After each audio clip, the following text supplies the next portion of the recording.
Coucou, comment ça va? En tout cas, j'espère que ça va bien. Après un mois d'absence, j'aimerais aujourd'hui traiter le sujet de la Commune de Paris. La Commune de Paris, c'est la première révolte communiste à travers le monde et elle s'est déroulée en France à Paris, en 1871. Je vais pas spoil toute l'histoire maintenant, alors du coup, passons à la vidéo. Donc du coup, l'histoire commence en juillet 1870. Napoléon III, qui est alors le neveu de Napoléon Bonaparte et dirigeant du Second Empire, est assez confiant dans l'usage de ses fonctions et dans l'avenir de la France, car quelques mois auparavant, il a fait passer un plébiscite auprès des Français pour un État français bien plus libéral. Conforté dans ses positions, il décide de déclarer la guerre à la Prusse, convaincu de les écraser en seulement quelques mois. Napoléon III espère ainsi affaiblir la Prusse et redessiner les cartes européennes. De l'autre côté de la frontière, on fustige de cette nouvelle. Bismarck, le chancelier prussien, n'attendait que cela. Aidé des États du Sud de l'Allemagne, comme la Bavière ou le Bade-Wurtemberg, la France est battue en 6 semaines par les 500 000 soldats prussiens. En plus de ça, Napoléon III, l'empereur, est capturé à Sedan, le 2 septembre 1870. 2 jours plus tard, le 4 septembre 1870, un groupe d'opposants à l'Empire, composé par exemple de Jules Ferry, Jules Simon, Jules Favre ou encore Léon Gambetta, apprennent la nouvelle de la capture de Napoléon. Proclament alors la Troisième République, en espérant ainsi renverser la situation et battre les Allemands. La population parisienne soutient ces révolutionnaires, persuadée que les Prussiens seront plus cléments avec ce nouveau régime. Mais le 19 septembre, Paris se voit encerclé par l'armée prussienne. 2 millions de Parisiens sont en état de siège. Durant le siège, l'état-major prussien s'installe à Versailles, et le château du Roi Soleil est transformé en hôpital de campagne. Durant le siège, les Parisiens sont affamés. La plupart mangent des rats, des chiens, des chats, ou toute espèce humaine. Certains animaux du zoo de Paris sont même tués pour être donnés comme repas aux plus riches. Cet hiver est également très froid, et de nombreuses personnes décèdent de maladies, de faim, puisqu'une véritable famine s'installe dans la capitale, ou encore de froid. La situation est si délicate que Léon Gambetta, alors ministre de l'Intérieur, monte dans une montgolfière direction Tours, là où de nombreux membres du gouvernement sont réfugiés. Il espère y trouver des renforts. Le 18 janvier 1871, Otto von Bismarck fait proclamer l'unité allemande. Dans la Galerie des Glaces, la pièce iconique du château de Versailles. Par la même occasion, Guillaume Ier, alors roi de Prusse, devient empereur des Allemands. 10 jours plus tard, le 28 janvier, les Français décident de signer l'armistice. Le traité de Francfort, du 10 mai 1871, soit après la Commune de Paris, ordonne aux Français de devoir une dette de 5 milliards de francs, l'occupation du pays jusqu'à paiement de cette dette et perte de l'Alsace-Lorraine au profit des Allemands. Le 1er mars 1871, les Allemands défilent sur les Champs-Élysées. Quelle humiliation! Il en est trop pour les Parisiens. Le 18 mars 1871, Adolphe Thiers, c'est alors le chef du gouvernement, souhaite récupérer les canons nichés sur la butte Montmartre, appartenant à la garde nationale parisienne. Cependant, la garde nationale parisienne est constituée en fédérés, et ils ne suivent plus les ordres gouvernementaux. Ils font ça pour protester suite à la suppression de leurs indemnités quotidiennes. Ainsi, les Parisiens, femmes et enfants compris, grimpent au haut de la colline en espérant garder leurs canons. Le général Lecomte, qui est le chef des soldats impliqués dans cette opération, ordonne aux troupes gouvernementales de tirer sur la foule. Les soldats de Versailles qui avaient fraternisé avec la population juste avant refusent.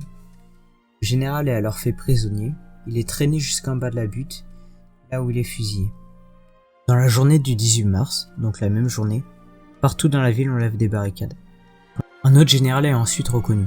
Il est jeté sur le cadavre du général Lecomte, qui était mort plus tôt dans la journée, et il est fusillé à son tour. Les fédérés créent un comité central, qui se réunit à l'hôtel de ville le 21 pour organiser des élections le 26. Près de la moitié de la population parisienne ne va pas voter. En réalité, de nombreux bourgeois habitant à Paris ont d'ores et déjà quitté la capitale. La Commune de Paris est officiellement proclamée le 28. Les Parisiens élisent dans une assemblée qui compte 80 sièges, 25 ouvriers, ainsi que 12 artisans. La Commune de Paris choisit le drapeau rouge, symbole d'insurrection. Le gouvernement de la Commune de Paris se situe sur l'échiquier politique à l'extrême gauche. Cependant, il se réclame de différentes idéologies, comme l'anarchisme, le socialisme ou même des courants indépendants. Il n'arrive pas à choisir une politique commune. Dans les mesures prises par la Commune, il y a pour commencer la séparation de l'Église et de l'État, 34 ans avant la Troisième République qu'il leur donne en 1905. À présent, les salaires des instituteurs doublent. Les loyers peuvent ne pas être réglés durant quelques mois, le temps de retrouver une situation stable. L'école devient gratuite, laïque et obligatoire, 11 ans avant les lois Jules Ferry de 1981-1982. La Commune proclame également la gratuité de la justice et réquisitionne les usines pour les mettre dans les mains des ouvriers. D'autre part, elle améliore grandement les conditions de travail des ouvriers. La Commune souhaite aussi saisir les biens de l'Église, interdire le cumul des fonctions et interdire le travail de nuit pour les boulangers, mais ceci ne sera pas respecté. Durant la Commune, les femmes vont trouver une certaine émancipation dans la vie politique. Même si elles n'arrivent pas à instaurer le droit de vote pour les femmes, la Commune permet la création d'un groupe appelé l'Union des femmes pour la défense de Paris et les soins aux blessés. Ce groupe revendique l'égalité salariale ou encore le droit de vote. Ce groupe sera une des bases des mouvements féministes du XXe siècle.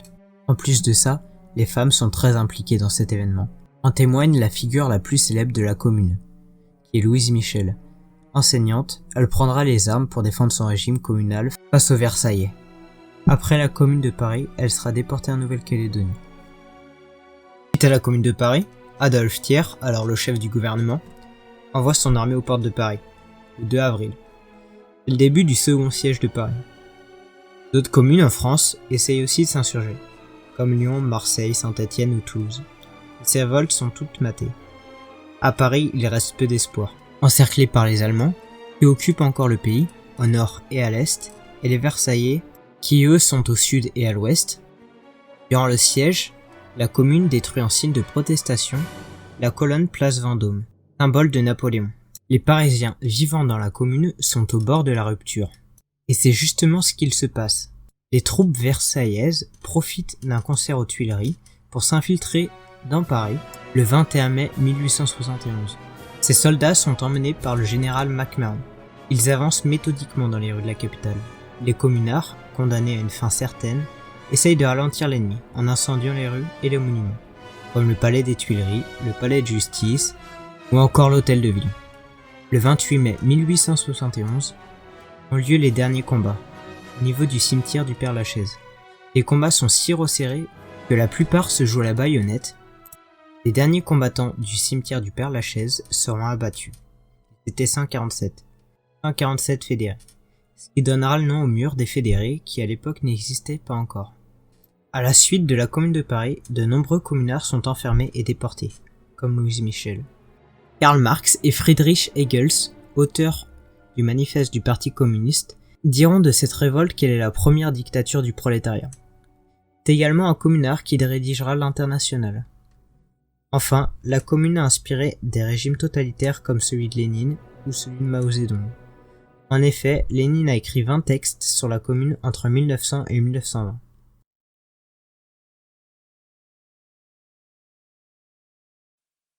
Merci d'avoir regardé cette vidéo, j'espère qu'elle vous a plu. Pour ma part, cette vidéo était très intéressante à produire et elle m'a appris beaucoup de choses sur le début de la Troisième République. J'ai fait d'autres vidéos sur le thème de l'histoire si vous le souhaitez. Enfin, si mon travail vous plaît, n'hésitez pas à vous abonner à la chaîne. À la prochaine, bonne journée.